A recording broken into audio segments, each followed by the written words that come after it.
The champagne flute slipped from my fingers, crystal shattering against marble as I stared at my own brushstrokes being sold for $330,000.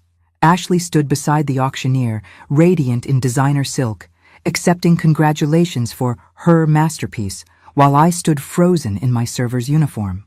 16 years I'd believed that painting was lost forever, destroyed in the basement flood that took everything else. But there it was, my signature carefully painted over with hers, my soul being sold to strangers, while my own daughter-in-law smiled like she'd created magic instead of committing the perfect crime. Comment your location and subscribe to stay connected. Time to dive into the story. Let me tell you how I ended up serving champagne at the very gallery where my stolen dreams were being auctioned off to the highest bidder. Because sometimes life has a twisted sense of humor, and sometimes that's exactly what you need to find your backbone again. 3 months earlier, I'd been Margaret Thompson, 68 years old and invisible to everyone except bill collectors and grocery store clerks who barely glanced up when I counted exact change. My husband Robert had been dead for 8 years, leaving me with a mortgage I couldn't afford and memories that didn't pay rent. My son David visited twice a year with his wife Ashley, just long enough to remind me how disappointed they were in my choices. "Mom, you could have been somebody," David would say, glancing around my cluttered apartment with that particular expression children reserve for parents who've failed to live up to their potential. All that talent just wasted. He wasn't wrong about the talent part.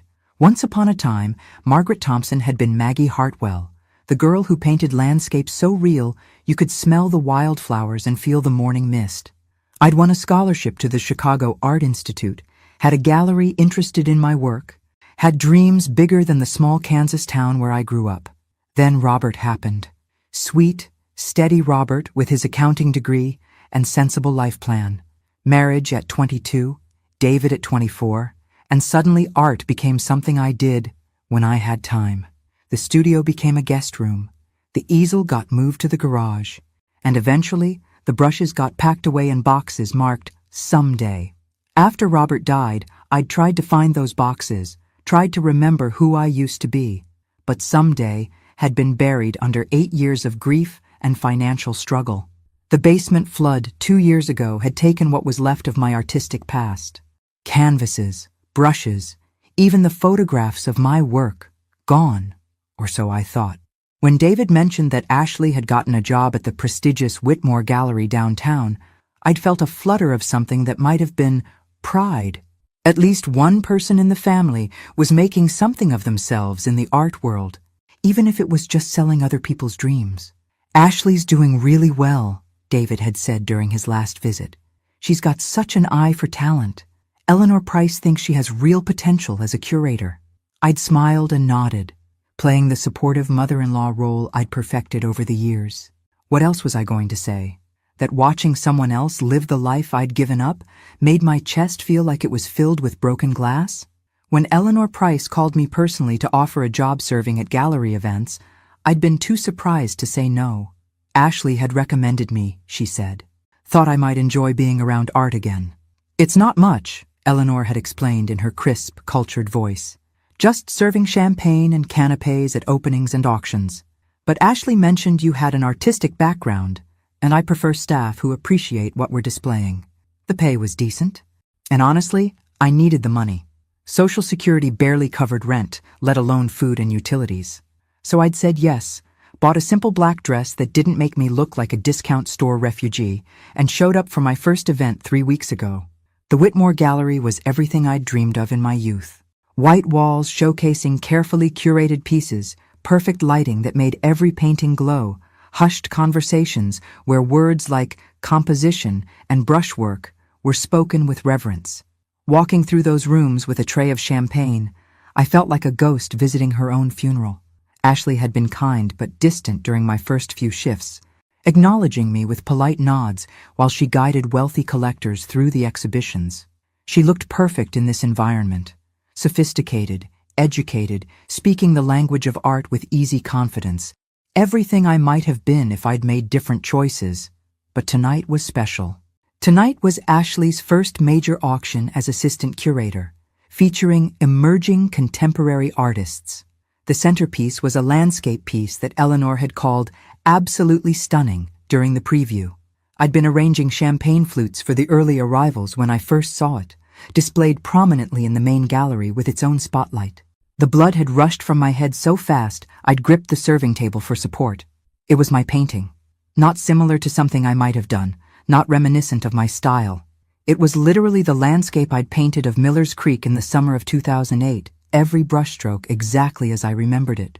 The creek winding through tall grass, the old oak tree with its gnarled branches, the afternoon light filtering through leaves I'd spent weeks perfecting, but the signature in the bottom right corner read, A. Thompson, in Ashley's careful script, painted over what I knew had been my own M. Hartwell. I'd stood there staring, telling myself I was wrong, mistaken.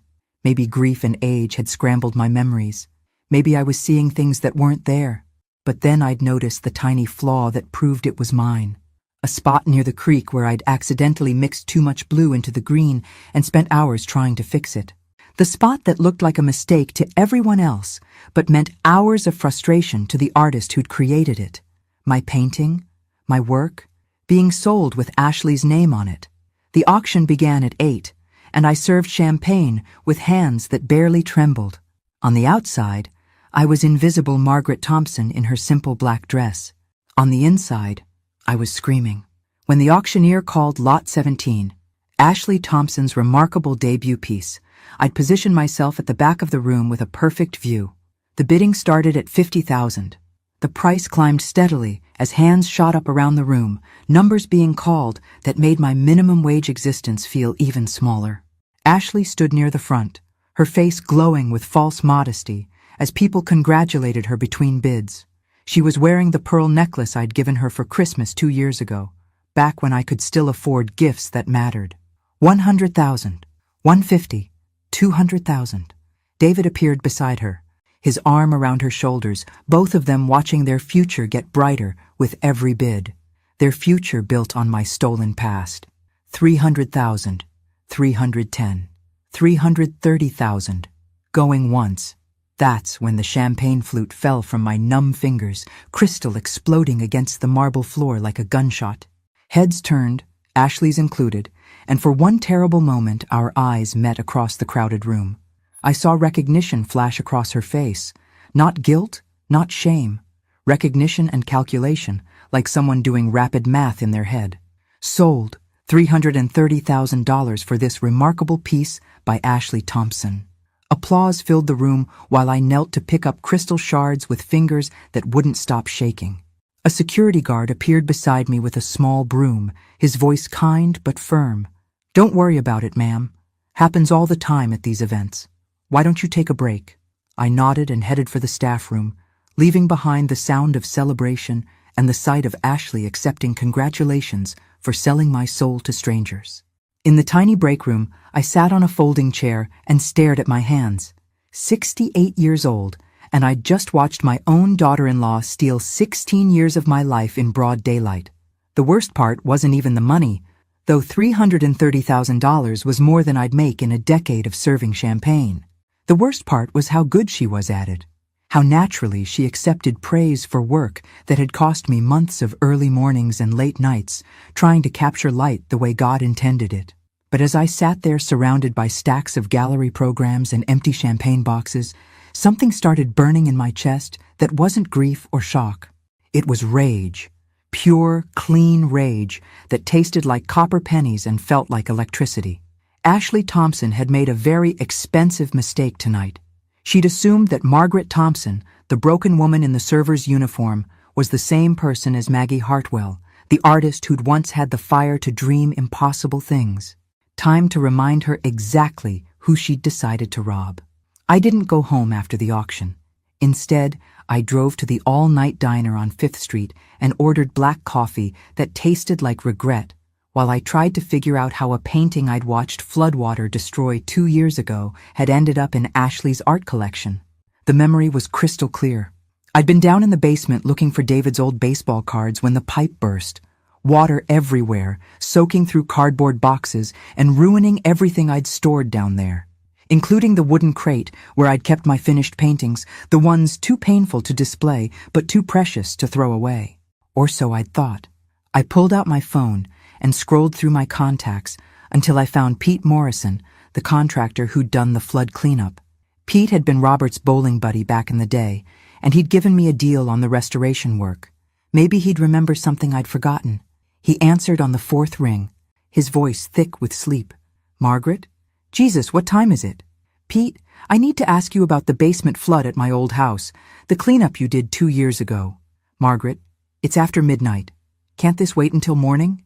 "Did you save anything from those boxes? The ones that got water damaged?" A pause. "Some of it, yeah. Nothing you wanted to keep, you said. Told me to throw it all away." My heart started pounding. "Where did you throw it away?" "Well, that's the thing. My nephew Danny was helping with the cleanup, and he asked if he could take some of the art stuff. Said his girlfriend was into painting and might be able to restore some pieces." "You told me you didn't care what happened to it." "Danny Morrison. Ashley's maiden name was Morrison." "Pete, what's your nephew Danny's last name?" "Morrison. Why?" "And his girlfriend. What was her name?" "Ashley something. Pretty girl, real interested in art. Said she might be able to save some of your paintings." "Why are you asking about this now?" I hung up without answering and sat in the diner booth, my coffee going cold while pieces clicked into place like bullets loading into a gun. Ashley Morrison. She'd been Ashley Morrison when she started dating David 8 years ago, fresh out of art school with a degree and no talent. I'd met her at Sunday dinner, watched her flip through art books and nod along when David talked about my wasted potential. She'd been so interested in my artistic background, asking questions about techniques and periods. I'd thought she was being polite, trying to bond with her future mother-in-law. Instead, she'd been shopping. The flood had been 2 years ago, just before David and Ashley got married. Perfect timing to acquire a collection of original artwork and plenty of time to plan how to use it. I drove home in the pre-dawn darkness, my mind clearer than it had been in years. By the time I reached my apartment, I had a plan that would have made Robert proud. He'd always said I was too trusting for my own good, but he'd also taught me to keep detailed records of everything important. In my bedroom closet, behind winter clothes I rarely needed, was a shoebox containing the documentation of my artistic life. Photographs of paintings, sketches, even some old exhibition programs from my college years. Everything I'd need to prove that Ashley Thompson's remarkable debut piece had been painted by Margaret Hartwell in the summer of 2008. I spread the photos across my kitchen table like playing cards, looking for the one I remembered taking of the Millers Creek landscape. There it was, third photo in the stack, showing my painting on the easel in the garage studio. The date stamp on the back read July 15th, 2008. The signature clearly visible was M. Hartwell. But I needed more than old photographs. I needed expert testimony, documentation, something that would hold up if this went legal. I made my first call at 9 in the morning to Dr. Patricia Wells, my old art professor at the community college. Patricia had kept in touch over the years, always encouraging me to get back to painting. She'd know how to verify artistic authenticity. "Margaret, what a lovely surprise. How are you doing?" "I'm doing better than I have in years, actually. Patricia, I need your help with something unusual. How would someone go about proving they painted a specific artwork?" "Well, there are several methods. Photographic documentation, signature analysis, even paint composition testing in extreme cases." "Why do you ask?" I told her everything. Ashley, the stolen painting, the auction, even Pete Morrison's nephew Danny. Patricia listened without interrupting, making occasional sounds that suggested she was taking notes. "Margaret, this is serious fraud we're talking about. Art fraud, the kind that involves federal charges and prison time." "I know. That's why I need to do this right. I can help you document your work and provide expert testimony about your artistic style and techniques. I still have some of your pieces from class, and I kept photographs of student work from that period." "But Margaret, you need to understand what you're taking on. This isn't just about the money." "What do you mean? Your daughter-in-law didn't just steal one painting. If she was willing to do this once, she's probably done it before. How many other pieces from your collection did she acquire during that flood cleanup?" The question hit me like ice water. I'd painted dozens of pieces over the years, maybe hundreds if you counted all the studies and smaller works. Pete had said Danny's girlfriend was interested in art stuff, not just one painting. "Patricia, I need your help to find out what else she might have taken. Come to my office this afternoon. Bring everything you have. We're going to build a case that will make the art world sit up and take notice." After hanging up, I sat at my kitchen table staring at the photographs scattered across the surface. Each one represented hours of work, pieces of my soul I'd thought were lost forever. How many of them were sitting in Ashley's apartment right now, waiting for their moment in the spotlight? My phone buzzed with a text from David. "Ashley told me you were working the auction last night. How exciting that you got to see her big debut. We're taking her to celebrate tonight. Dinner at Romano's at 7 if you want to join us."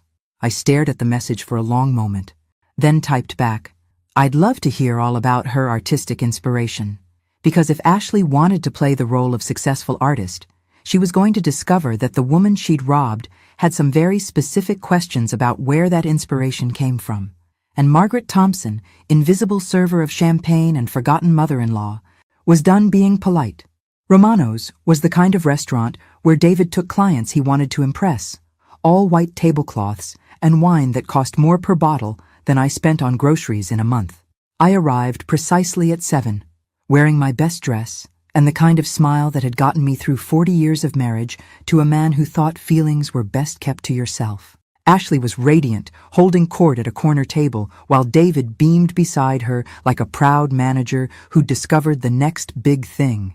She'd changed from her gallery clothes into something soft and artistic, all flowing fabric and carefully arranged jewelry that whispered, "Successful creative type."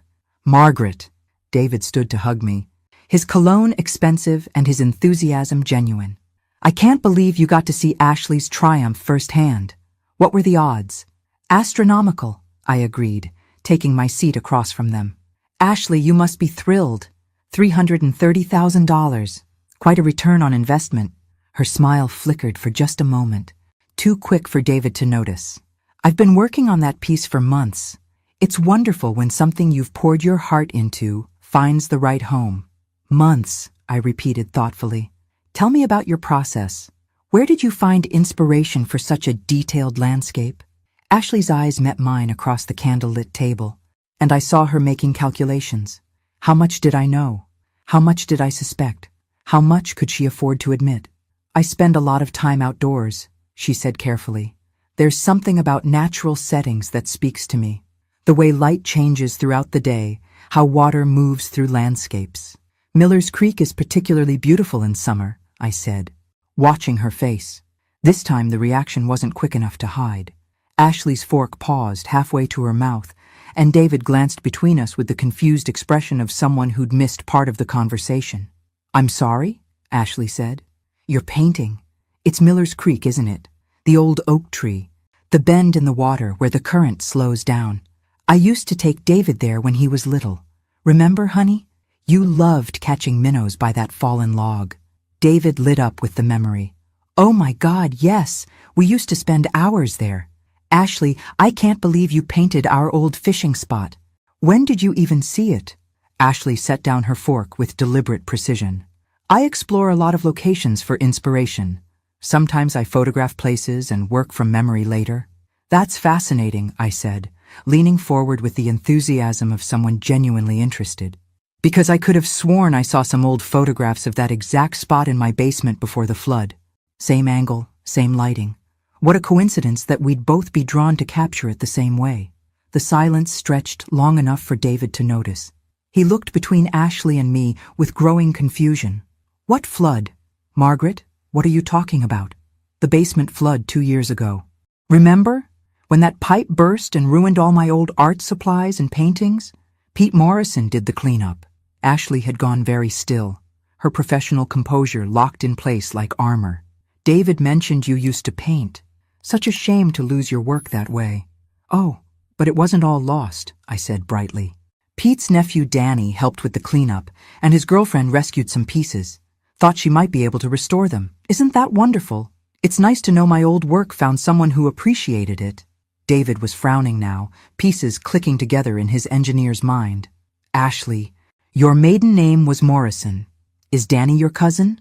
The waiter chose that moment to appear with our wine, giving Ashley time to construct her response. When he left, her smile was perfectly calibrated, apologetic but not guilty. I should have mentioned it earlier. Yes, Danny's my cousin. When he told me about the water-damaged paintings, I offered to look at them. Most were beyond saving, but a few had potential. I've been studying restoration techniques. So you restored Margaret's paintings? David asked, looking pleased at this family connection he'd somehow missed. I tried to save what I could, Ashley said. But restoration can be transformative. Sometimes you end up with something quite different from the original. I nodded thoughtfully. Different how? Well, water damage often obscures original signatures, makes it impossible to authenticate the original artist. And sometimes the restoration work is so extensive that it becomes a collaboration between the original artist and the restorer. The piece becomes something new. She was good, I had to admit, not just at lying, but at constructing lies that sounded reasonable to someone who didn't know better. David was nodding along, clearly impressed by his wife's artistic knowledge and generous spirit. That's amazing, Ashley. So Margaret's old paintings inspired your new work? In a way, she said, meeting my eyes directly. Sometimes the past provides a foundation for future creativity. I smiled and raised my wine glass to future creativity built on solid foundations. We drank, and Ashley's hand was steady as glass, but I saw the message in her eyes, clear as painted words. I know that you know, and I'm not afraid. The rest of dinner passed with surface pleasantries, and David's excited chatter about Ashley's promising career. She'd been accepted into a group show next month, had 2 galleries interested in her work, possibly a solo exhibition in the spring, all built on the foundation of my stolen life's work. When we said goodbye in the restaurant parking lot, Ashley hugged me with the affection of a dutiful daughter-in-law. Thank you for coming tonight, Margaret. It means so much to have family support. Family should always look out for each other, I replied, squeezing her back with equal warmth. I can't wait to see what you come up with next. Driving home, I felt lighter than I had in years. Ashley thought she'd won this round by admitting to restoration work while claiming the artistic transformation as her own. She'd constructed a story that protected her from accusations of outright theft while still allowing her to profit from my work.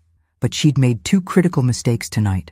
First, she'd underestimated how much I'd learned about strategic patience during 40 years of marriage to Robert Thompson. And second, she'd assumed that Margaret Thompson, grieving widow and occasional champagne server, was the same person as Maggie Hartwell, who'd once been fierce enough to believe she could paint the world exactly as she saw it. Tomorrow, I'd call Dr. Wells and share Ashley's interesting theory about restoration as artistic collaboration. Then I'd call Pete Morrison and ask some very specific questions about exactly which pieces Danny had taken from my collection. Because if Ashley wanted to play the game of artistic attribution and collaborative restoration, I was about to teach her some rules she'd never learned in art school. Starting with the most important one, always know exactly who you're stealing from. Dr. Patricia Wells's office at the community college was exactly as I remembered it from my continuing education classes 15 years ago. Paintings covered every available wall space, some professional pieces, but mostly student work that showed promise. She'd always believed in displaying potential alongside achievement. Margaret, you look different, she said, studying me over her reading glasses. Determined? I like it. I spread my documentation across her desk. Photographs, sketches, even the detailed notes I'd kept about paint colors and techniques for each piece. 40 years of marriage to an accountant had trained me to document everything. Tell me about this restoration theory Ashley presented, Patricia said, reviewing the photographs. She claimed water damage made original signatures unreadable, and that extensive restoration work creates a collaboration between original artist and restorer, essentially arguing that the restored piece becomes a new work of art. Patricia snorted. That's complete nonsense from a legal standpoint. Restoration work, no matter how extensive, doesn't transfer artistic ownership. If I restore a damaged Monet, I don't suddenly become co-creator of a Monet. The original artist remains the original artist. She pulled out a magnifying glass and examined the photograph of my Miller's Creek painting. Besides, this wasn't restoration work. This was forgery. Look at this signature analysis. She pointed to where Ashley's A. Thompson's signature appeared over my original M. Hartwell. Under magnification, you could see the different paint layers. See how the signature sits on top of the painting surface instead of being integrated into the final layer. Your original signature was painted over, not restored. That's deliberate fraud, not artistic collaboration. What would hold up in court? Everything you've brought me, plus I can provide expert testimony about your artistic style and techniques. But Margaret, we need more evidence of the scope of this fraud. How many pieces are we talking about? I handed her the list I'd compiled after calling Pete Morrison that morning. 23 paintings, ranging from small studies to major works like the Miller's Creek landscape. Pete remembered because Danny had borrowed his truck twice to transport everything.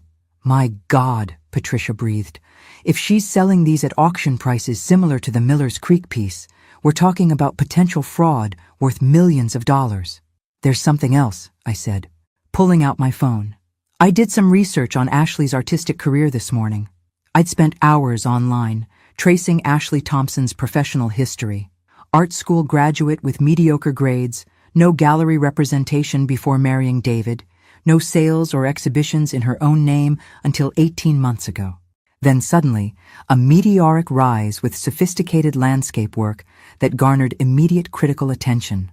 Her artistic style supposedly matured dramatically right around the time of my basement flood, I continued. Before that, her work was described as promising but lacking technical sophistication. Patricia was taking notes rapidly. We need to see her other pieces, the ones she's claimed as original work. I have an idea about that. Ashley mentioned she's in a group show next month at the Riverside Gallery. I could attend the opening. Better than that? Patricia said, her eyes lighting up with the enthusiasm of someone who'd found an intellectual puzzle worth solving. I know the curator at Riverside. Helen Martinez and I went to graduate school together. She'd be very interested in questions of artistic authenticity, especially if there's fraud involved. She reached for her phone. Helen, it's Patricia Wells. I need your help with something that might be right up your alley. How familiar are you with Ashley Thompson's work? I listened to one side of a conversation that grew increasingly interesting. Helen Martinez, apparently, had some concerns about Ashley Thompson's rapid artistic development. The sophistication of technique didn't match the timeline of her supposed artistic education. There had been whispers in the art community about the authenticity of her work. Helen wants to meet with you, Patricia said after hanging up. Tomorrow afternoon at 2. She's been building her own file on Ashley Thompson, and your documentation might be exactly what she needs. Driving home, I felt the satisfaction of pieces falling into place. Ashley had built her career on my stolen work, but she'd gotten greedy. Instead of selling 1 or 2 pieces quietly and building a modest reputation, she'd created a body of work too sophisticated for her supposed artistic background. That evening, David called with his usual weekly check-in. His voice was excited, full of news about Ashley's expanding opportunities. Mom, you won't believe this. Ashley just got offered a solo exhibition at the Whitmore Gallery in 6 months. Eleanor Price thinks she could be the next major landscape artist. We're talking about a 20-piece show with sale prices starting at $50,000. 20 pieces. The exact number I'd estimated Ashley had stolen from my collection. That's wonderful, dear. Ashley must be thrilled about the opportunity to display her life's work. She's been working non-stop, preparing new pieces for the show. I barely see her anymore. She's completely focused on making this exhibition perfect. I bet she was. Creating new, original works from stolen paintings probably took considerable time and effort. David, has Ashley ever talked about her artistic influences, where she draws inspiration from? You know, it's interesting you ask. She's mentioned studying historical landscape techniques, looking at how earlier artists captured natural light and water movement. She says, understanding the masters helps her develop her own voice. Understanding the masters, or understanding how to paint over their signatures and claim their work as her own. After hanging up, I sat in my quiet apartment and thought about justice. For 16 years, I'd believed my artistic life was finished. Not just ended, but erased, literally washed away in a basement flood that seemed like final proof that my creative dreams had been foolish all along. But my work hadn't been destroyed. It had been stolen. Its value finally recognized by someone who understood its worth better than I'd understood it myself. Ashley Thompson had built a career on the foundation of my artistic ability, and now she was planning a major exhibition to cement her reputation as a talented landscape artist. She'd made one crucial miscalculation, though. She'd assumed that Margaret Thompson, invisible serving woman in her simple black dress, would never discover what had been taken from her, and even if she did discover it, she'd never have the courage or knowledge to fight back. Tomorrow, I'd meet with Helen Martinez and add my documentation to whatever file she was building. Then I'd attend Ashley's group show opening and see exactly how many of my stolen pieces were being displayed under her name. Because Ashley Thompson was about to learn that some collaborations are less voluntary than others, and some restorations involve giving work back to its rightful creator. Helen Martinez met me at a coffee shop near the Riverside Gallery, carrying a leather portfolio that looked serious enough to contain legal documents. She was younger than I'd expected, maybe 40, with the kind of focused intensity that made her seem like someone who didn't waste time on small talk. "Mrs. Thompson, thank you for meeting with me. Patricia Wells showed me your documentation, and frankly, it confirms suspicions I've had about Ashley Thompson's work for months." She opened her portfolio and spread out photographs of Ashley's pieces from various exhibitions over the past year. 8 paintings total, all landscapes, all showing a level of technical sophistication that Helen found suspicious. "Look at this progression," she said, pointing to dates and venues. 18 months ago, Ashley Thompson was a recent art school graduate with basic skills. Then suddenly, she produces work like this. The photographs showed paintings I recognized, though Ashley had done enough alteration work that casual observers might not notice. My summer meadow study had become her wildflower reverie. My winter stream scene was now titled Frozen Contemplation. "The technical jump is impossible," Helen continued. "You don't go from student-level work to this kind of mastery in 18 months. Not without years of intensive study or access to work by master artists. Or access to finished paintings you can claim as your own," I said quietly. "Exactly. Patricia explained your flood situation and the connection through Ashley's cousin.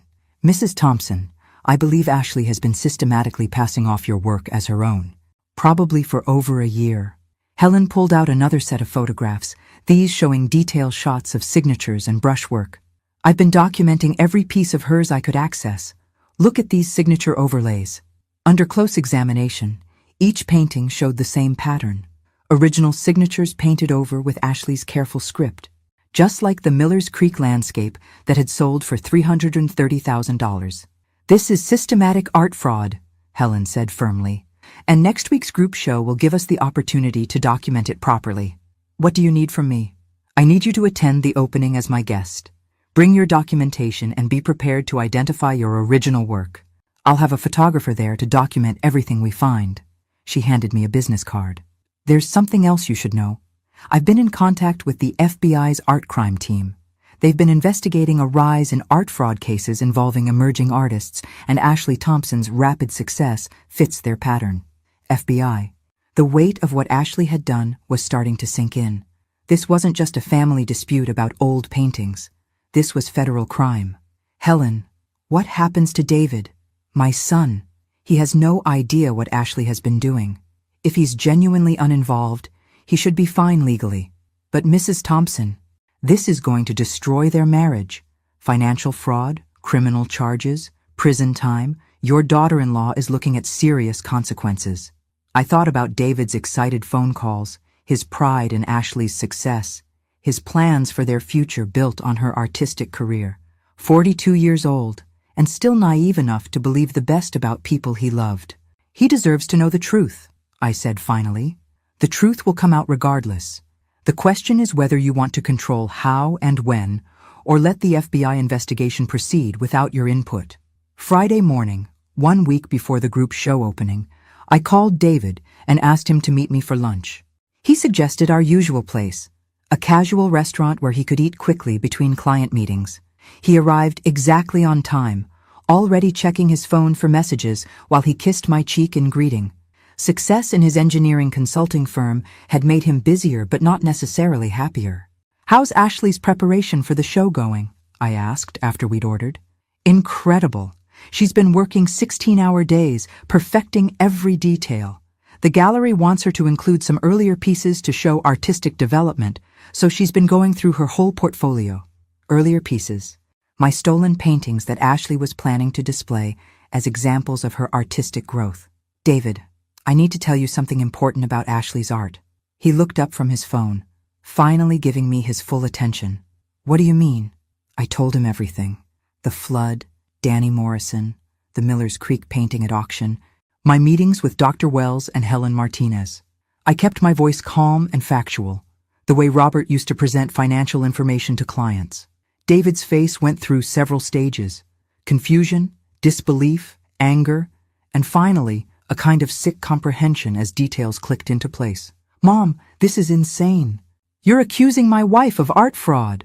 I'm telling you what I discovered when I saw my own painting being sold with her signature on it.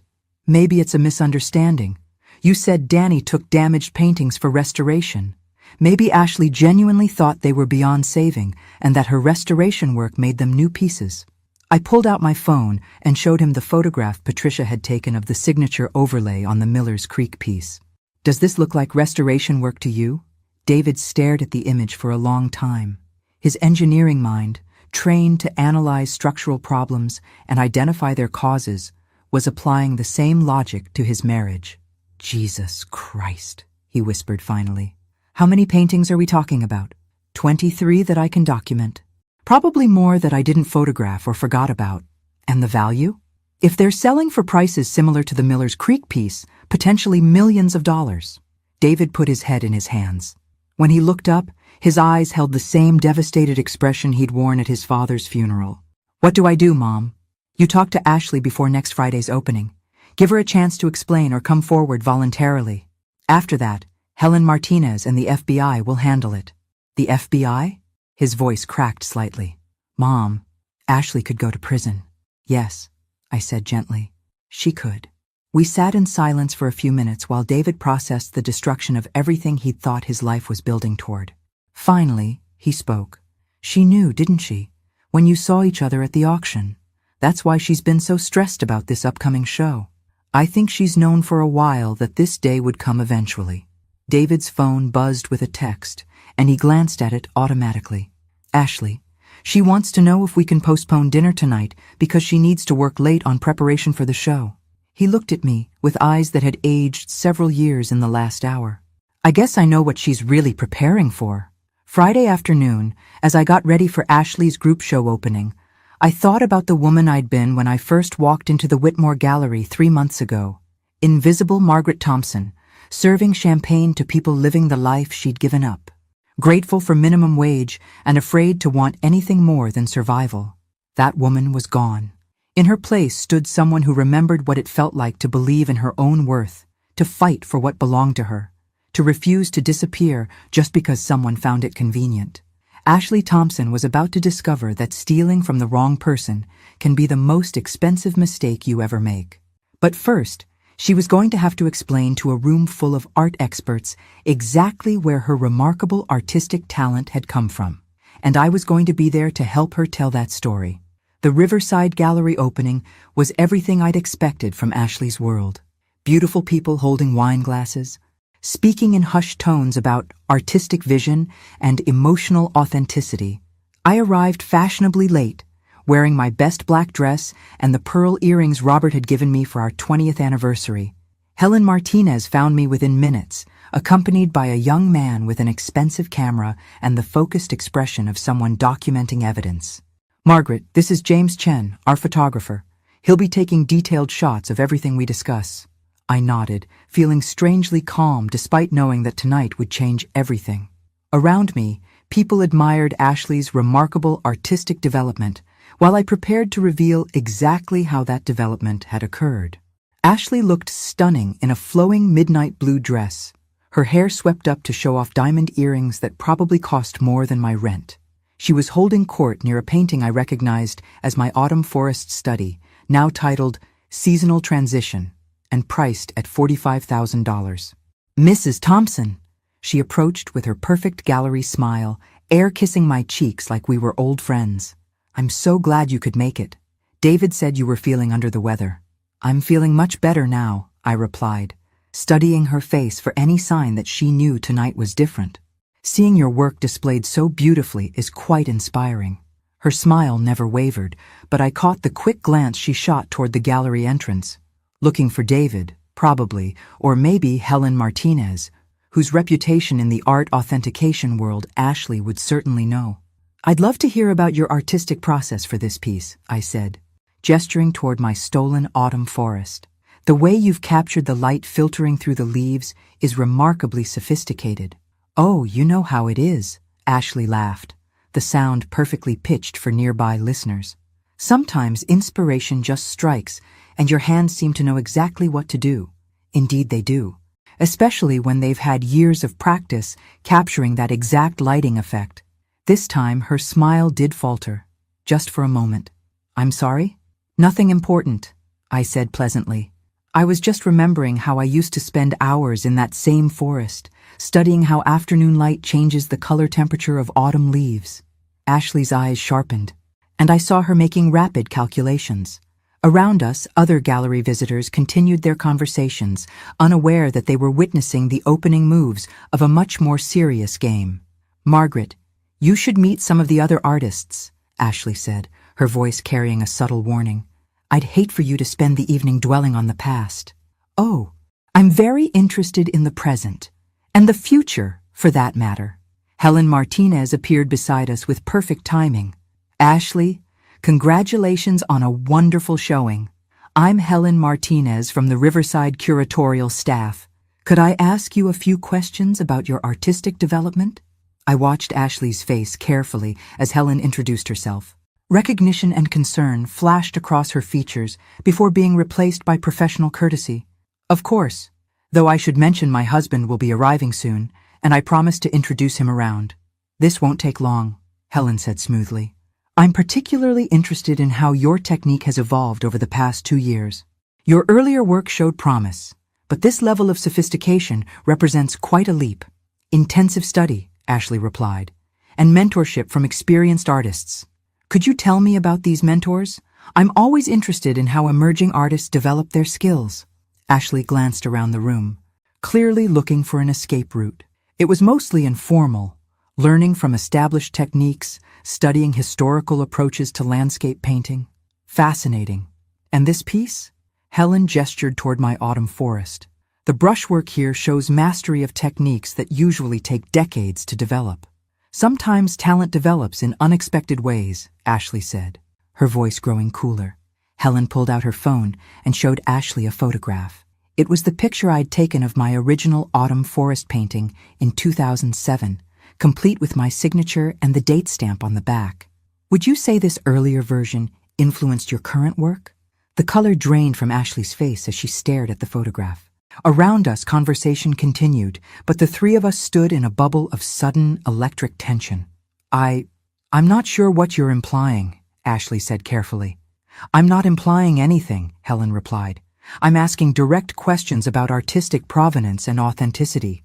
Questions that the FBI art crime team will also be asking next week.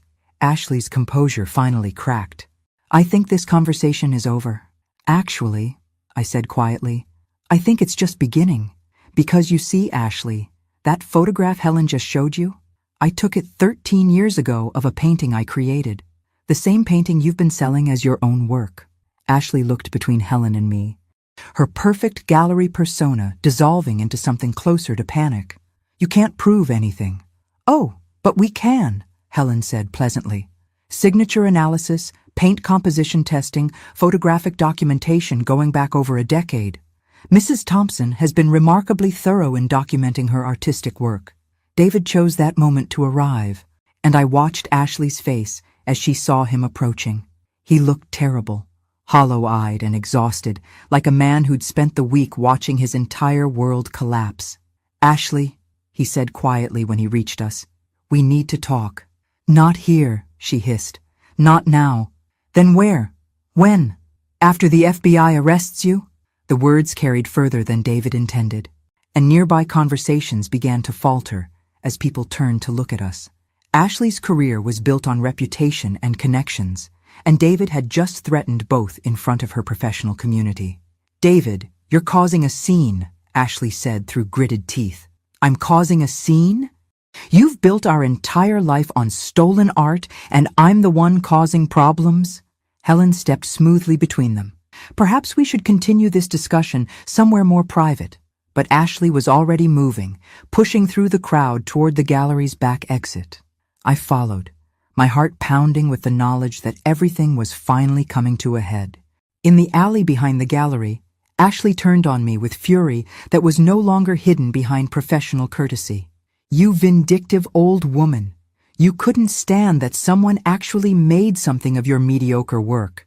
My mediocre work that you've sold for hundreds of thousands of dollars. Work that was rotting in your basement. Work you'd given up on. I saved those paintings and made them mean something. David stared at his wife like he'd never seen her before. Ashley, you stole from my mother. I rescued art from oblivion and gave it the recognition it deserved. Your mother was serving champagne for minimum wage while masterpieces gathered dust in her apartment. The casual cruelty of her words hit me like a physical blow. In Ashley's mind, I was just an obstacle to be removed. My life's work nothing more than raw material for her ambitions. You're right about one thing, I said quietly. I had given up, but you made a mistake, Ashley. You assumed I'd stay given up. Police sirens were growing louder in the distance. Helen had apparently made good on her threat to involve law enforcement. Ashley heard them too. Her expression shifted from fury to calculation as she realized her options were narrowing rapidly. This isn't over, she said, looking directly at me. You have no idea what you're destroying. I have every idea, I replied. I'm destroying a criminal enterprise built on my stolen life's work, and I'm enjoying every minute of it. The police cars turned into the alley, their lights painting the brick walls in red and blue. Ashley Thompson's career as a celebrated emerging artist was about to come to an abrupt end. But my career as someone who refused to be invisible was just getting started. The arrest was surprisingly anticlimactic. No dramatic handcuffs or shouting, just two federal agents in dark suits explaining Ashley's rights while she maintained her composure with the skill of someone who'd been preparing for this moment. Mrs. Hayes, you're under arrest for conspiracy to commit art fraud, wire fraud, and money laundering. You have the right to remain silent. I watched from the gallery doorway as they led her to an unmarked sedan. David stood motionless in the alley, looking like someone who'd just witnessed a car accident involving his entire future. Agent Sarah Martinez, no relation to Helen, apparently found me 20 minutes later as I sat in the gallery's back office giving my statement to a young FBI technician named Williams. Mrs. Thompson, we're going to need your cooperation for the investigation. This case appears to be larger than we initially suspected. Larger how? Agent Martinez sat across from me, her expression serious. Your daughter-in-law wasn't working alone. We've been tracking a network of art fraud cases involving restoration work on supposedly damaged pieces. Ashley Thompson was part of a sophisticated operation. The implications hit me like ice water. How many other artists has she stolen from? We're not sure yet. But we've identified at least 12 other cases where emerging artists have shown suspicious improvements in technical skill, often coinciding with access to collections of damaged artwork. Williams looked up from his laptop. Mrs. Thompson, when you spoke with Pete Morrison about the cleanup, did he mention anyone else being interested in the damaged paintings? Danny Morrison was the only one he mentioned, Ashley's cousin. We need to talk to Danny Morrison, Agent Martinez said, and we need a complete inventory of every piece that was taken from your collection. Over the next 3 hours, I provided the most detailed artistic autobiography of my life. Every painting I could remember, techniques I'd used, even the specific brands of paint I'd preferred. Williams photographed my documentation while Agent Martinez asked questions that revealed just how much the FBI already knew about Ashley's operation. Mrs. Thompson, did Ashley ever mention other artists she was mentoring or collaborating with? I thought back to gallery conversations I'd overheard during my champagne serving days. She mentioned studying with historical landscape techniques, but I assumed she meant books or museum visits. We think she meant studying actual historical paintings that had been reported as damaged or destroyed. Insurance fraud combined with art theft, essentially. The scope of what Ashley had been involved in was staggering, not just stealing from one grieving widow, but participating in a systematic looting of American artistic heritage. David found me in the FBI office at midnight, looking like he'd aged a decade in a single evening. "Mom, I'm so sorry. I had no idea." "I know, honey. She's been lying to me for years, about everything. Her family background, her artistic training, even how we met." Agent Martinez looked up from her files. "Mr. Thompson, what do you mean about how you met?" David rubbed his eyes tiredly. "Ashley told me she was working as a gallery assistant when we met. But tonight I found out she was actually working for a restoration company that specialized in insurance claims. She'd been targeting collections that had suffered damage." "Including mine," I said quietly. "Including yours. She researched you after learning about the flood through Danny. Found out you were a widow with no close family, someone who wouldn't be likely to pursue legal action even if she discovered what had been taken. The calculated nature of Ashley's crime was somehow worse than random theft. She'd studied my life, identified me as a suitable victim, and built a relationship with my son specifically to gain access to my stolen artwork. "There's something else," David continued. "I found files in her home office, documentation about other artists, other collections. Mom, Ashley wasn't just stealing your work. She was running a business built on art fraud." Agent Martinez leaned forward. "What kind of documentation?" "Photographs, research notes, even financial projections about the value of stolen pieces. She had folders on dozens of artists." "David, we need to see those files," Agent Martinez said. "Tonight, if possible. They're in our home safe. Ashley doesn't know I have the combination." By 3 a.m, I found myself sitting in Ashley and David's pristine living room while FBI agents photographed the contents of a safe that contained the business records of a multi-million-dollar art fraud operation. The files were meticulous. Ashley had documented everything: where pieces were acquired, how much restoration work was needed to make them saleable, which galleries were likely to accept questionable provenance, even which art critics could be influenced to write positive reviews. My folder was thick, containing photographs of all 23 paintings Danny had taken, plus detailed notes about my artistic style and techniques. Ashley had studied my work more carefully than any art critic ever had. But what made my blood run cold was discovering that I wasn't Ashley's first victim. The files revealed a pattern going back 5 years, targeting elderly artists whose work had been reported as damaged or destroyed. Insurance payouts for lost collections that were actually being sold through Ashley's gallery connections.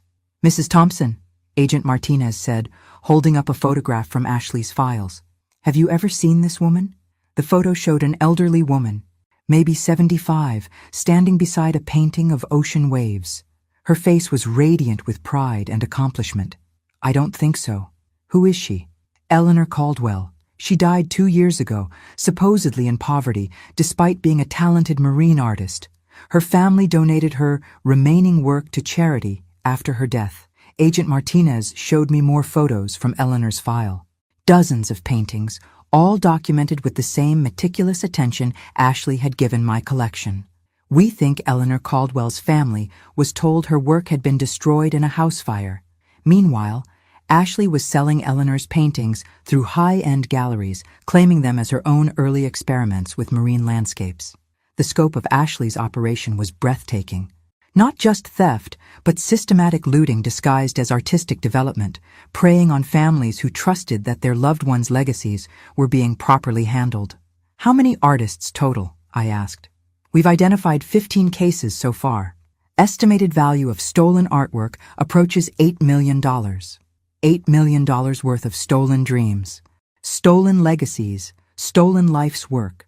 Artists who died thinking their contributions to the world had been lost to floods and fires and accidents, never knowing their work was being celebrated and sold under someone else's name." Dawn was breaking as the FBI finished documenting Ashley's files. I stood on the front steps of the house I'd visited so many times for family dinners, watching agents carry boxes of evidence to unmarked cars. David appeared beside me, holding 2 cups of coffee that smelled like salvation. "What happens now?" he asked. "Justice," I said. for Eleanor Caldwell and 14 other artists who deserved better, and recognition for work that never should have been forgotten. The morning sun was painting the sky in shades of gold and pink, the kind of light that had inspired every landscape painting I'd ever created. For the first time in years, I looked at that light and felt the urge to paint it myself, to capture it with my own hands, instead of watching someone else claim credit for seeing beauty in the world. Ashley Thompson had stolen my past, but she'd accidentally given me something more valuable, the knowledge that my work had always been worth fighting for. The media attention began the next morning. "Emerging artist arrested in multi-million-dollar art fraud scheme" was the headline in every major newspaper, and by noon, my phone was ringing with reporters wanting to interview the elderly victim who brought down an art forgery ring. I let them go to voicemail. I wasn't ready to be anyone's inspiration story just yet. Dr. Patricia Wells called around 3 in the afternoon with news that made my hands shake. "Margaret, I've been contacted by the Whitmore Gallery. They want to host a retrospective of your original work. They're calling it Recovered, The Art of Margaret Hartwell. My work isn't famous enough for a retrospective. It is now. 16 of your pieces have been selling for 6-figure prices over the past 2 years. You're already a recognized artist. You just didn't know it." The irony was sharp enough to cut. Ashley's theft had made me more successful than I'd ever been when I was actually creating the work. "Patricia, I haven't painted in 8 years. Then maybe it's time to start again." That evening, I drove to the storage unit where I'd kept Robert's things after selling the house. Behind boxes of his accounting files and old furniture, I found the art supplies I'd packed away after his death. Brushes still stiff with old paint, tubes of color that might still be usable, the small easel I'd used for quick studies. Loading everything into my car felt like an archaeological dig into my own past life. Who was Margaret Hartwell? Could she still exist? Or had too many years of being Robert's wife and David's mother erased her completely? I set up the easel in my apartment's tiny living room, facing the window that looked out over the city. The evening light was terrible for painting, but it was the light I had. The first brushstroke felt like coming home. I painted for 3 hours straight, losing myself in the familiar rhythm of color and composition. Nothing ambitious, just a simple study of the view from my window. But my hands remembered things my mind had forgotten. How to layer colors for depth, how to suggest texture with just a few quick strokes, how to capture light as it changed and moved. When I finally stepped back to look at what I'd created, tears blurred my vision. It wasn't my best work, but it was mine. Created by my hands, signed with my own name, belonging to no one but me. The next morning, I woke to find my story on the front page of the arts section. The reporter had found Eleanor Caldwell's daughter, who'd provided quotes about her mother's lost paintings being recovered through my case. "My mother died thinking her life's work had been destroyed," Linda Caldwell was quoted as saying. To learn that someone was selling her paintings and claiming credit for her artistic vision, it's devastating, but also validating. Mom's work was good enough to steal. I called Linda Caldwell that afternoon. She lived 3 hours away in the same coastal town where her mother had painted marine landscapes for 40 years. "Mrs. Caldwell, this is Margaret Thompson. Margaret Hartwell, I should say." "Oh my God, you're the one who brought this whole thing to light. I've been wanting to thank you. I think we should meet. All of us. All the families affected by Ashley's fraud." "That's a wonderful idea. There are things the FBI hasn't told the media yet. Things about how extensive this operation really was." We arranged to meet the following Saturday at Eleanor Caldwell's former studio, which Linda had preserved exactly as her mother left it. The drive along the coast gave me time to think about legacy and recognition, about how Ashley's crime had revealed the value of work that was supposed to have been forgotten. Eleanor Caldwell's studio was a converted garage facing the ocean, with windows positioned to capture natural light throughout the day. Her final painting was still on the easel, an unfinished seascape that showed a master's understanding of water and light. Linda was a woman my age, maybe 65, with her mother's artistic eye and her father's practical nature. She'd been a teacher for 40 years, raising her own family while helping Eleanor maintain a modest career, selling paintings to local tourists and seasonal residents. "Mom never sold a painting for more than $500, Linda told me as we looked through Eleanor's remaining work. She always said she painted for joy, not money, but seeing her pieces sell for $50,000 each under someone else's name, it proves she was better than she ever knew. That's what hurts most. Mom died thinking she was just a hobbyist, a nice lady who painted pretty pictures for tourists. I understood that pain intimately. How many artists die believing their work wasn't important enough to matter, never knowing that someone else would later recognize its true value? Linda, I want to organize something, a group exhibition featuring recovered work from all the artists Ashley stole from. Not as victims, but as the accomplished artists we actually were. Linda's eyes lit up with the same enthusiasm I'd seen in Patricia Wells when she recognized a good idea. A celebration instead of a memorial, she said. Mom would have loved that. We spent the rest of the afternoon planning. Linda had contacts in the coastal art community, and I had newfound connections through the FBI investigation and media coverage. Together, we could create something that honored the original artists while exposing the full scope of Ashley's crimes. Driving home, I felt something I hadn't experienced in years, the excitement of a project worth my full attention and energy. Not just recovering my stolen past, but building something new from the wreckage Ashley had created. My phone rang as I reached the city limits. David, calling with news that made me pull over to listen properly. Mom, Ashley's lawyer called. She wants to make a deal with the FBI. She's offering to provide information about the entire forgery network in exchange for reduced charges. What kind of information? Names, locations, financial records. The FBI thinks she was just a mid-level operator in something much bigger. So Ashley wasn't the mastermind I'd assumed her to be. She was another kind of victim, recruited and used by people who'd recognized her desperation for artistic success and exploited it for their own profit. It didn't excuse what she'd done, but it explained how a small-town art school graduate had managed to orchestrate such sophisticated fraud. She'd had help, guidance, probably threats to keep her in line. David, how are you handling all this? I'm leaving her, he said quietly. I have to, not just because of the fraud, but because she looked me in the eye for 3 years and lied about everything that mattered. I can't rebuild a marriage on that foundation. I thought about Robert, about 40 years of marriage built on honesty and shared values. David deserved that kind of partnership, not a relationship founded on calculated deception. I'm sorry, honey.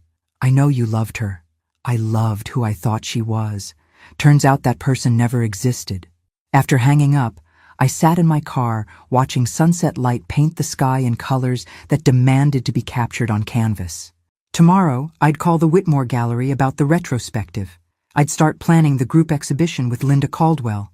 I'd begin the process of reclaiming Margaret Hartwell from the ashes of Margaret Thompson's invisible life. Ashley had stolen my past, but she'd accidentally shown me that I still had a future worth fighting for. The phone call came at 6 a.m. on a Tuesday, 3 weeks after Ashley's arrest. Agent Martinez sounded exhausted but grimly satisfied. Mrs. Thompson, we need you to come in immediately. Ashley's cooperation has uncovered something we didn't expect. What kind of something? She wasn't just stealing from individual artists. She was part of a network that's been systematically looting museum storage facilities, insurance salvage operations, even estate sales. We're talking about organized crime on a national scale. An hour later, I sat in the FBI field office looking at photographs and documents that revealed the true scope of what Ashley had been involved in. Names, addresses, financial records stretching back over a decade. A criminal enterprise that had stolen millions of dollars worth of art from dozens of sources. This isn't just fraud, Agent Martinez explained. This is cultural theft. They've been erasing artistic legacies and redistributing them for profit.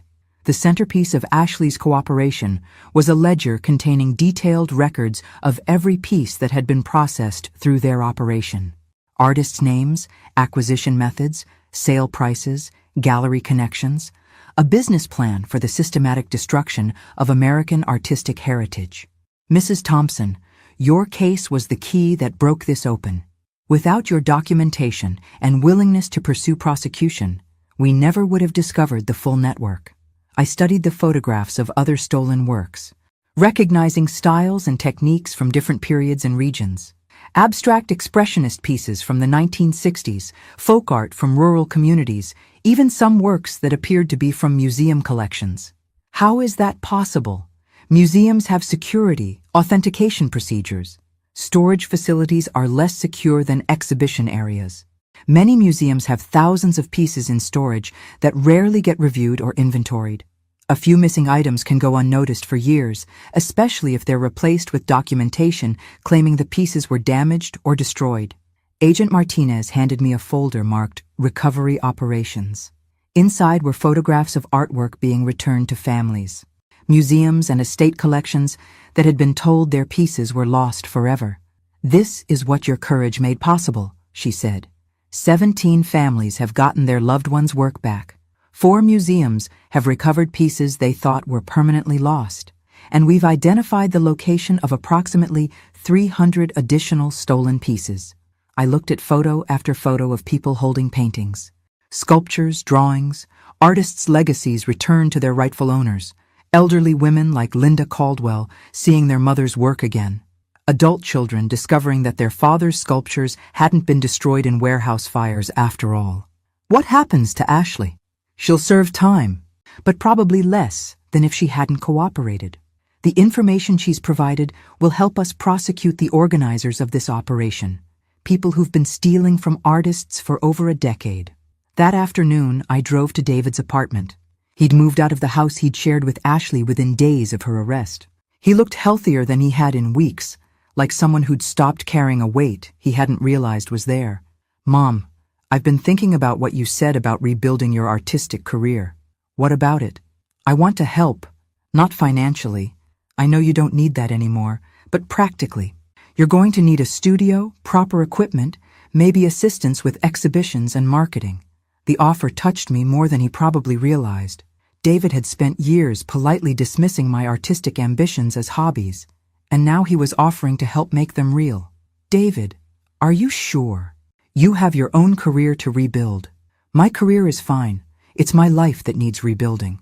I want to do something that matters, something that helps instead of just making money." We spent the evening making plans. David would use his engineering background to help design a proper studio space, and his business connections to navigate the practical aspects of launching an artistic career at 68. I would focus on creating new work and organizing the group exhibition Linda Caldwell and I had been planning. The Whitmore Gallery had agreed to host Recovered, the Art of Margaret Hartwell in 6 months, giving me time to create new pieces alongside the exhibition of my original work.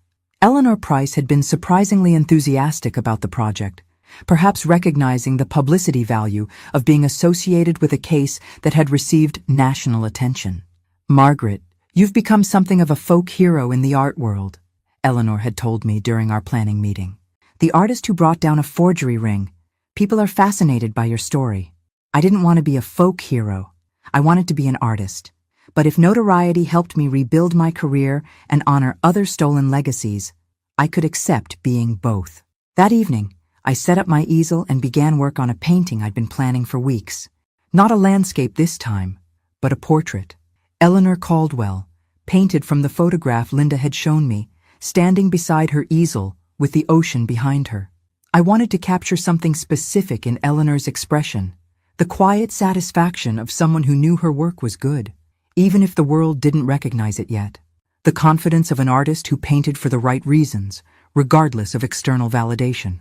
As I worked, I thought about legacy and recognition, about the difference between being seen and being valued. Ashley had made my work visible, but she'd tried to erase me in the process. The real victory wasn't recovering my stolen paintings. It was rediscovering the woman who'd created them. The phone rang at 11, interrupting my concentration. Linda Caldwell, calling with excitement that carried clearly across the phone line. "Margaret, I just got a call from the Norton Museum. They want to participate in our group exhibition. They're offering to host it in their main gallery, with full museum backing. A major museum exhibition for artists who'd been told their work wasn't important enough to preserve." "Linda, that's incredible. There's more. The FBI investigation has identified 43 artists whose work was stolen by this network. 43 families who thought their loved ones' legacies were gone forever." I thought about Eleanor Caldwell's unfinished seascape, still sitting on her easel like a promise waiting to be kept. About my own work, rescued from Ashley's fraud and returned to my name. About artists whose greatest recognition had come after someone tried to steal their contributions to the world. Linda, we're not just organizing an exhibition. We're building a monument. To what? To the idea that no artist's work should ever be forgotten, and no thief should ever be allowed to steal someone else's vision of beauty. As I hung up and returned to my painting of Eleanor Caldwell, I realized something had fundamentally changed in how I saw my own life. 3 months ago, I'd been Margaret Thompson, invisible widow serving champagne to people living the life she'd given up. Tonight, I was Margaret Hartwell again, artist and advocate, painting portraits of women who refused to let their stories be erased. And tomorrow, I'd wake up and continue the work of making sure no one ever forgot the difference between the two. 6 months later, I stood in the main gallery of the Norton Museum, watching people study my portrait of Eleanor Caldwell with the kind of attention I'd dreamed of receiving my entire artistic life. The museum exhibition, Stolen Voices, Recovered Art, and Reclaimed Legacies, had drawn crowds from across the country, transforming a story about art theft into a celebration of artistic perseverance. But tonight's real victory wasn't the crowds or the critical acclaim. It was Linda Caldwell standing beside her mother's recovered seascapes, telling visitors about Eleanor's 40-year career, painting the same stretch of coastline with unwavering dedication to capturing light on water. She never wanted fame, Linda was explaining to a young art student. She wanted to paint what she saw beautifully and honestly. Fame was something other people worried about. The exhibition featured work from 38 of the 43 artists whose legacies had been stolen by Ashley's network. 5 families had chosen not to participate, preferring to keep their recovered pieces private. I understood their choice, even if I'd made a different one. Agent Martinez found me standing in front of my Miller's Creek landscape, the painting that had started everything when Ashley sold it for $330,000. Tonight it was displayed with its original signature restored and a detailed placard explaining its journey from creation to theft to recovery. Mrs. Thompson, I wanted you to know. Ashley was sentenced this morning. 8 years federal prison, with possibility of parole in 5. I felt surprisingly little satisfaction at the news. Ashley's punishment wouldn't undo the damage she'd caused, and her cooperation had been essential to recovering hundreds of stolen pieces. What about the others? The people who recruited her? Most are facing much longer sentences. The organizer, a man named Marcus Webb, got 25 years. He'd been running this operation since 2008, stealing from artists' estates and insurance claims across 15 states. 25 years seemed appropriate for someone who'd made a career of erasing other people's legacies.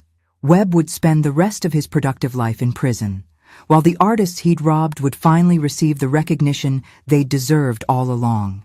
David appeared beside us, looking proud in the way parents do when their children exceed expectations. Mom, the Times reviewer wants to interview you about the new pieces you created for this show. I'd spent the past 6 months painting again, rediscovering techniques I'd forgotten, and developing new approaches to subjects that had fascinated me for decades. The 12 new paintings in tonight's exhibition represented the most sustained creative period of my life, work that belonged entirely to me, without question or theft. David, I'm not sure I'm ready for that level of attention. Mom, you've become one of the most recognized landscape artists in the country. The Whitney wants to acquire 3 of your pieces for their permanent collection. The Whitney Museum. I thought about 22-year-old Maggie Hartwell, fresh out of art school and dreaming of exactly this kind of recognition. She would have been terrified and thrilled by tonight's success. At 68, I felt mostly grateful. Dr. Patricia Wells joined our small group, carrying a champagne flute and wearing the satisfied expression of someone whose faith in a student had been completely vindicated. Margaret, I have news that I think will interest you. The community college wants to establish the Margaret Hartwell Scholarship for non-traditional art students. People who are returning to their artistic careers after raising families or changing life directions. Patricia, I can't have a scholarship named after me. I'm still learning how to be an artist again myself. That's exactly why you should have it named after you. You're proof that it's never too late to reclaim your creative life. As the evening continued, I found myself thinking about identity and reinvention, about the difference between who you are and who others decide you should be. For 8 years after Robert's death, I'd accepted the role of diminished widow, someone whose productive life was essentially finished. Ashley's theft had accidentally revealed that my productive life had never actually ended.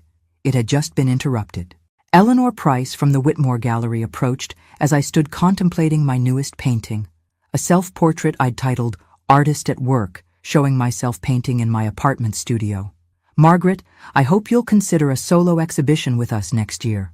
Based on tonight's response, I think you could easily fill our main gallery." A solo exhibition at the Whitmore Gallery, where this entire journey had begun when I watched Ashley sell my stolen work. The symmetry was almost too perfect to believe. "Eleanor, I'll need time to create enough new work for a full show. Take all the time you need. Good art can't be rushed." As the museum reception wound down and guests began leaving, I walked through the exhibition one final time. 43 artists represented, hundreds of people who'd come to see work that was supposed to have been lost forever. Stories of survival and recovery, of art that outlasted the people who tried to steal it. In the center of the main gallery, a video installation played interviews with family members talking about their recovered pieces. Linda Caldwell spoke about her mother's dedication to painting the same coastline for 40 years, finding something new in familiar subjects every single day. An elderly man named Robert Jimenez described his father's abstract paintings, created in the 1960s when few people understood or appreciated non-representational art. Work that had been dismissed as worthless when it was stolen, but recognized as significant by the time it was recovered. Each story was different, but they all shared the same themes: persistence, dedication to artistic vision regardless of external recognition, and the belief that creating beauty was a worthy way to spend a life. As I stood watching these testimonials, I realized that Ashley had accidentally given me something more valuable than the money she'd made from my stolen work. She'd forced me to defend my artistic identity, to prove that Margaret Hartwell had always been worth fighting for. David found me standing in front of Eleanor Caldwell's unfinished seascape, which Linda had loaned to the exhibition as a symbol of interrupted but continuing creative life. "Mom, are you ready to go home?" I looked around the gallery one more time, seeing my work displayed alongside pieces by artists whose names were now known because someone had tried to steal their legacies. "Yes," I said, linking my arm through his. "I'm ready to go home and paint." Because tomorrow morning, I'd wake up in my studio apartment and continue the work I'd begun 46 years ago when I first picked up a brush and decided that the world was beautiful enough to deserve careful attention. And this time, no one would ever be able to take that away from me.